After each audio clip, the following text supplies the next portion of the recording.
Hello, welcome to the program.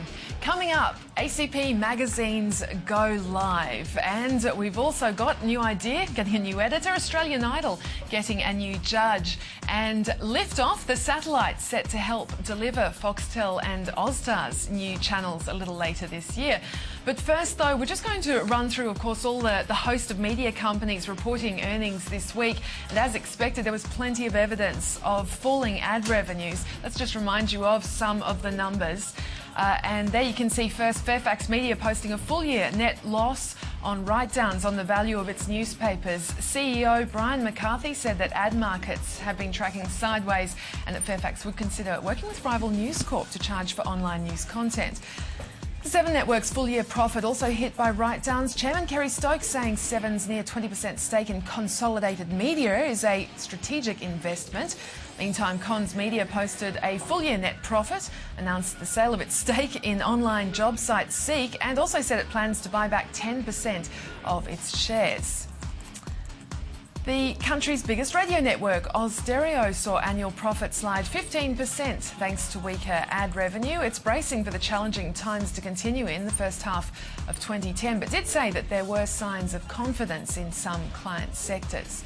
2GB's owner, Macquarie Radio, also coming out with a slide in full-year net profit. While the number was disappointing, it said there was a significant turnaround in the final 4 months of the year. Regional TV media company Prime Media posted a full-year net loss, but it is seeing signs of improvement in some categories. Newspaper, radio and outdoor advertising company APN saw first-half net profit fall 53%. CEO Brenton Hopkins believes the firm's seen the bottom of the downturn and is looking to a significantly better second half, while oMedia posted a first-half net profit and believes it'll continue to perform, or outperform, I should say, the out-of-home ad sector in the short term. Well, our co-host James Manning, the editor and publisher of Media Week, is here, as always, just to take us through his views on all those numbers. It was a very busy week, wasn't it, James? Just firstly to Fairfax Media, very interesting hearing Brian McCarthy speaking about the possibility of Fairfax talking to News Limited about online news content. Yeah, but I don't think he wanted to go there, really. It was a question thrown up after there's some discussions in the US last week about a couple of the publishers getting together to form a consortium. Someone threw in the question, and he was going to cop it if he said yes, and he was going to cop it if he said no. So he tried to navigate it the best he could, and ended up getting a bit of a warning from the ACCC in the end. Right. But I thought it was interesting too that what he said, like they've cut nearly 9% of their staff over the last year, 1,000 people, and he told us that they wouldn't need to employ many of those people when the market recovers. So he thinks they're very well positioned. They'll be working a lot smarter. So they should, in theory, their profits will jump a lot if when the ad market turns around. Of course, Austereo's results as well, and the chairman really taking to task over Kyle and Jackie O and what we've seen there in the past few months. Yeah, one person in particular gave him quite a hard time, tried to drill him about, Kyle and Jackie O, were they, content fit for a publicly listed company with some, responsibilities in the community, but he sort of dodged all that and he refused to even say how much he was paying them, which he'd never do, but someone tried. Seven Network, of course, now a lot more going on about this whole debate about what's going to happen with Cons Media, but certainly there wasn't a lot being said from Kerry Stokes, was there? No, both he and David Leckie, and the message has been the same from all companies reporting so far this earnings period, that look, times are very tough, the worst conditions we've ever seen probably in our working lives, and they said, look, but we are optimistic about the future. Some people are saying, look, we're bouncing along the bottom, there's no real upside, but I think Kerry Stokes put it like there's more green shoots than getting haircuts, so he thinks things are going to get better. And David, like you said, the network its shares doing very well, they'll hang on to it and there's no trouble. He can't foresee anything down the track. What about APN as well, and particularly its outdoor media section? Yeah, I think revenue's down 9% in their outdoor section, so took a bit of a knock, but the whole outdoor's been really hurting. Of course, they've got nothing to sell, it's all ad revenue only, there's no content there they can leverage. Their radio was down 7%, but their New Zealand radio really took a knock, down 23%. All right, okay, plenty more, of course, in this space. Consolidated Media's chairman, John Alexander, has been speaking today, saying that the sale of the company's Park Street Sydney building for $50 million and also the firm's stake in Seek were coincidental. And he also said that the sale of that Seek stake gives Comms Media enormous flexibility. Well, the moves have sparked speculation about the company's future after Seven built a stake of nearly 20% and James Packer upped his holding to 40%. Chris Weston from IG Markets has more.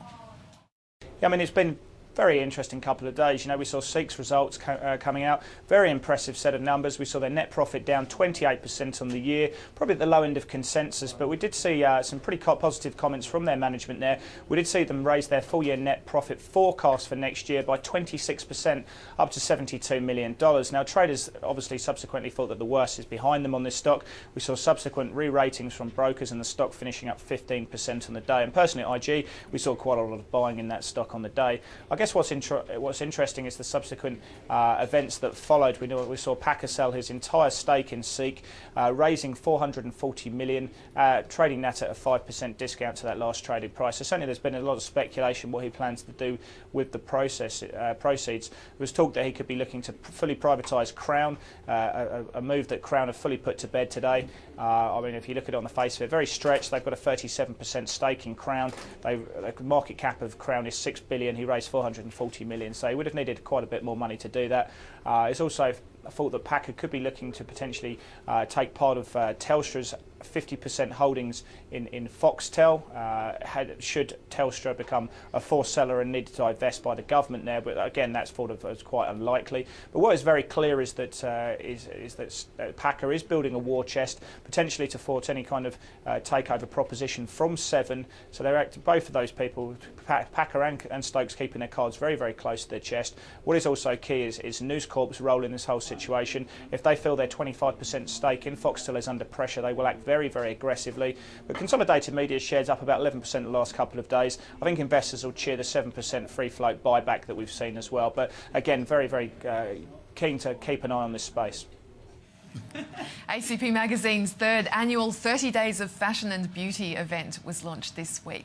And this year, for the first time, there'll also be a Magazine's Go Live 3-day festival held. Well, to tell us more, we're joined by Harper's Bazaar editor Edwina McCann. Edwina, great to have you in the studio. Thanks for coming in. Just tell us a bit about this event, because this is obviously the third annual event, but the Magazine's Go Live is the new feature. That's right. So it's the third year for 30 Days of Fashion and Beauty, but this new concept, which is called Magazines Go Live, is on the 11th, 12th and 13th. So it's basically a long weekend.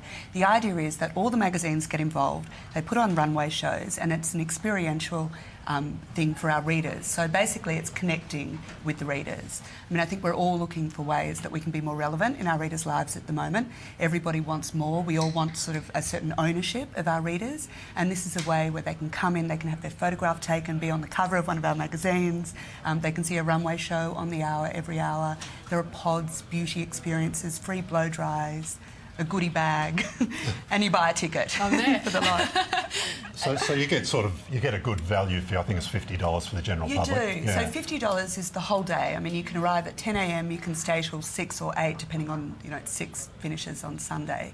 So yeah, you can stay all day if you want. And we see we'll probably get some sort of mother-daughter combinations as well, because we've got a dolly show, for instance, and then the Harper's Bazaar or Madison or Women's Weekly show might be more appropriate for mum or even grandma. So tell us, what will Harper's be doing on the day? We're doing an international runway show, so we're not doing, I suppose, the very top tier. I don't mean to talk disparagingly, but in terms of the Gucci's, the Louis Vuittons, we're pretty much doing the next sort of level, the brands that we wear a lot of, that are perhaps a little bit more affordable, still at the upper end, but are probably a bit more relevant, I suppose, to our readers' everyday lives. Why? I mean, you've already sort of touched on this a little bit, but why is it so important for ACP to be holding an event like this? I think at the moment we're all trying to come up with creative ideas. We're all aware of the fact that we're in a very changing media environment, and that magazines in particular have been hit hard last year by the financial crisis. So I think at the moment we've realised if people are perhaps buying 2 magazines rather than the 4 they used to buy, that we need to be the ones that connect with them. I think if you look at newspapers, they've always sort of people have felt an ownership over newspapers. You know, they were either a Telegraph person or a Sydney Morning Herald person. And perhaps with magazines, because there were so many on the newsstands, people tended to buy more. Now they're perhaps buying less. So what we need to do is make sure that we're sort of foremost in their mind. And when they go to the newsstand, we mean something more to them. They've experienced something with us that perhaps, you know, met us. So therefore, they're going to choose us over our competition. Do you have other duties during the whole month of September as part of what will the magazine be doing then? Yeah, we do. There'll be about 100 events held over the 30 days. Bazaar hosts a number of events both in Melbourne and Sydney. They're often sort of added value, I suppose, for our advertisers. We go into stores, we host events for their customers. Perhaps we go through a collection and sort of pick the pieces that are relevant to us, you know, put our sort of edit, if you like, on a collection, and people can come along and have a glass of champagne, that type of thing. Right. And have advertisers been interested in it? They have. I mean, you would say, you know, this may be a hard sell in this market, but we really, you know, haven't had an issue. We've got some great sort of top-line partners in terms of Sony, Priceline and Pandora have all come on board, and they've been really involved, and I think it's given them more as well. You know, they can have pods on the night, which is sort of, you know, where people can come and experience their brands as well. And I think more than anything, it's just something different, if you like, that we're able to go out there and offer them. That's not just your standard sort of rate card. You know, it really gives them something where they feel that they can see perhaps immediate return from the consumer. Now, you came back into magazines like a bit over a year ago, I guess. You're part of the founding team on Grazia, recently been appointed as the editor of Harper's Bazaar. Just tell us briefly about that experience on launching Grazia and that, and then what's ahead for the Harper's readers. Well, Grazia for me, I was on The Australian for 7 years. I'd been at Vogue for 7 years prior to that. And I always wondered, you know, if I would move back into, you know, into magazines. I think once you've been in a newsroom, and particularly the Australian newsroom, it's a very different environment and one that I felt very engaged in and really enjoyed. Grazia pretty much offered a platform that was almost halfway between the two. We put together a really great news team, a lot of newspaper girls, some of whom I knew from News Limited, and we had we sort of sat in one huge long table in the beginning. It was like a big backbench, if you like. So we were all contributing ideas. We had a morning conference, and so for me it kind of felt familiar. It was almost like dipping your toe back into that market, but at the same time we had this sort of crazy fashion department going on behind us. And I wonder, I think Grazia for me really was the bridge back to Bazaar, and there are certainly lessons that we learned from putting out a weekly magazine in terms of production that we've now been able to implement into Bazaar that will make a big difference. Just finally, very quickly, Edwina, I mean, what do you see with circulations, readerships going forward following the release of the latest numbers? Well, we've actually just gone up. That's to the June-July period, and obviously I wasn't the editor then. You know, we're looking to go up again. I know Vogue, being our sort of primary competitor, had a huge September, obviously with their 50th anniversary, but we've come out with a strong offer, and at this point, October, we relaunch. Well, it's not really a relaunch, it's a redesign, if you like, and I think we're going out with something really fresh and new. So, yeah, we're pretty optimistic at the moment. All right, it's been great to have you in to tell us all about the 30 Days of Fashion and Beauty and Magazines Go Live event. Edwina McCann, editor of Harper's Bazaar. Thanks for your time. Thank you. All right, we're just going to take a very short break here on Media Week, but coming up, changes at some of the country's biggest newspapers, and Nielsen finds 2 million more internet users in Australia. We'll be joined by Nick Keenan, the head of investment at media agency Mediacom, in just a moment.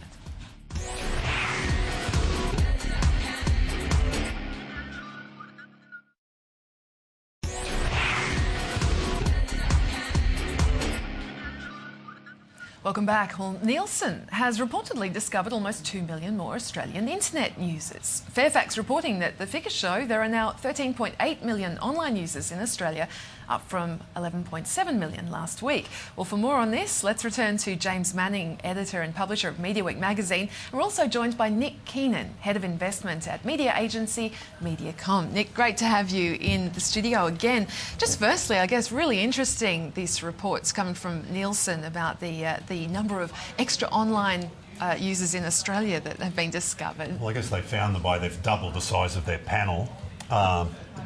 They did poll 3,500 people every month on their internet usage. That's jumped up to 7,000. So I guess you do that in any industry, any sector, you're probably going to see the figures move around a bit, but they've found a lot more of regular users. Yeah, look, it's the 2 million people that the medium forgot. So, you know, it's fantastic that for them to, because it is a big number, and advertisers certainly will sit up and take notice. because, look, it's significant. But I think that, you know, in relation to free-to-air television and what that means and some of the claims that they're going to eat into a lot of that revenue, it's not going to happen until a decline in audience happens in tandem with that growth. It's something I think that's very exciting for their sales force to be going out to market, because it's a large number. You probably would have already known a little bit too, wouldn't you? I mean, it's very... you can really measure how the internet performs, and you sort of can track it better than any other medium, can't you? So it's not as if it's going to be a huge surprise that, hey, we should be in this medium, and we weren't. Certainly not. And there's been a lot of commentary on this, that, you know, in 3 to 4 years this could end up being one of the largest mediums, and this is certainly a sign that is indicative of that, and it's certainly heading in that direction. I think as the reporting as a medium evolves, we're going to see some of these surprises continue. And as you said, you know, they've increased the panel size, and suddenly there's this brand new audience. So that's, I think, symptomatic that as they refine the art of reporting on all things digital, we're going to find, you know, more and more exciting information. Maybe Oztam should get out there and double their panel. They might find some more television viewers. They might well do. We certainly saw that with MasterChef. There were 800,000 new users to that space. That didn't come at the penalty of 7 or 9 during its height. So.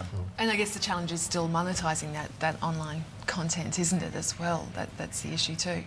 And that challenge is still very real and still very there, you know, particularly for the publishers as they look to monetise that display space. And it's something that, as we're educating our clients, and I think, you know, the really effective and astute ones are taking time to look at the digital space, see where their brand fits, see what message they're trying to take to their consumer. And those advertisers that do that will get the most out of that medium. It's just not something that you should rush into. Just moving on to another issue as well, Newspaper Works has finally released the tender for the new research company to undertake readership measurement for magazines and newspapers, and this has caused quite a bit of division in the industry, hasn't it, James? Yeah, and Nick, you've been a bit red hot on this one. And it's hard to imagine we're going to have 2 readership measurements going on, aren't we? We're not going to have Morgan, and then we're going to have sort of XYZ research company doing another one and giving us lots of different sets of figures. Do you think it could get that far? Look, I certainly hope not. No one wants 2 surveys in the marketplace. So it's an exciting debate in the sense that we need more information. Newspapers have to come to the party with sectional readership. We need daily circulation. I would like to see page-by-page engagement so that we can get an understanding of not only the true audience, but how that audience truly engages with that particular publication. And that is absolutely crucial. What's happening with Newspaper Works and Roy Morgan is a situation where Newspaper Works have called Roy Morgan on this. The industry has been calling Roy Morgan on this, and if Roy Morgan provide that information that we all want, that we all intuitively know that we need, because we are more accountable than we've ever been in this industry, and so we should be, then if Roy Morgan does that, then I don't see the relevance of the Newspaper Works survey. I really don't. But that is dependent on getting sectional readership and getting the various different things that we've been asking for. Okay. All right, we'll just have to keep moving on, unfortunately, but there's certainly been quite a lot of revamping going on with some of the biggest newspapers in the country. Just one of them, Daily Telegraph, going to publish this new Saturday section. Yeah, so I think launches Saturday week. They're putting they've done a lot of research and they've got a new book coming in on Saturdays. The Sunday Telegraph is relaunching their TV guide this Sunday, and I put it to Neil Breen, the editor, this week, do people really still want a free-to-air guide? But he said yes, they do. He gets research every week on the main reasons people buy the paper, and one of the repetitive things that always comes up is the TV guide, which I was a little bit surprised about. But look, Breen's right. You know, there's a generation out there that like to get the TV guide, and I think, you know, it'd be remiss of newspapers to ignore that. So they're still relevant. They're still an important paper, an important piece of the Sunday publication. And they will continue to be until we completely evolve to the electronic program guide, and that's all we use. But that's still some time off yet. Yeah, I think the other keys were sport and the news are obviously a big driver for his paper, and Body and Soul was the other one that does very well through it. Interesting too, the Sydney Morning Herald going to be combining its business and sport sections into a tabloid format. Well, what do you make of this, Nick? Do you think it'll work? What James said earlier, actually, it's the best of both worlds for the Sydney Morning Herald and Fairfax publications, because they get to have the broadsheet and they get to have the tabloid.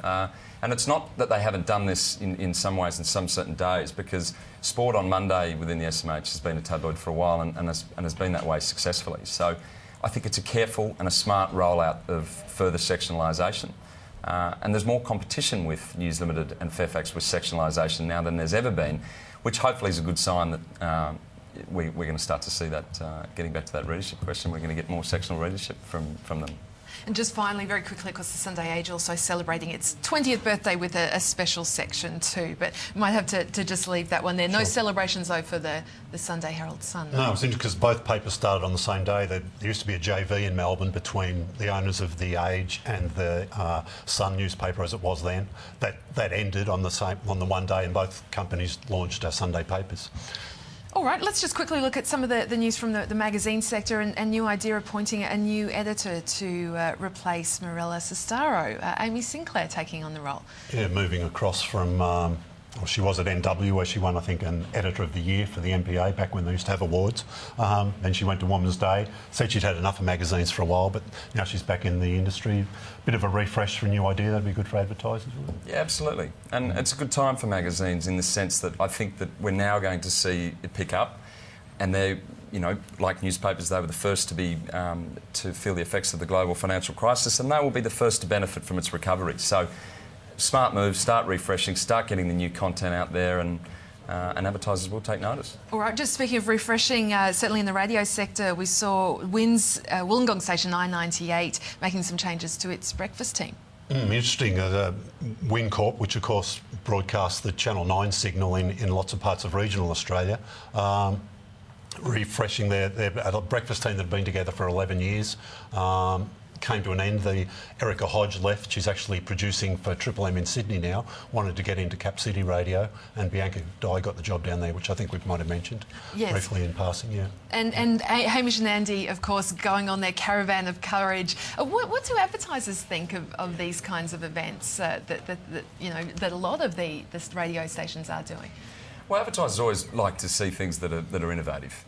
You know, in this industry, we're the builders of brands. So, when you get such a successful show, and these two are an absolute phenomenon, for them to, you know, it gives them the ability to go and do something different and very different, and go on a tour. And I think we'll have a lot of natural content will come out of that expedition of theirs. And for advertisers, that's an exciting thing to be a part of. So.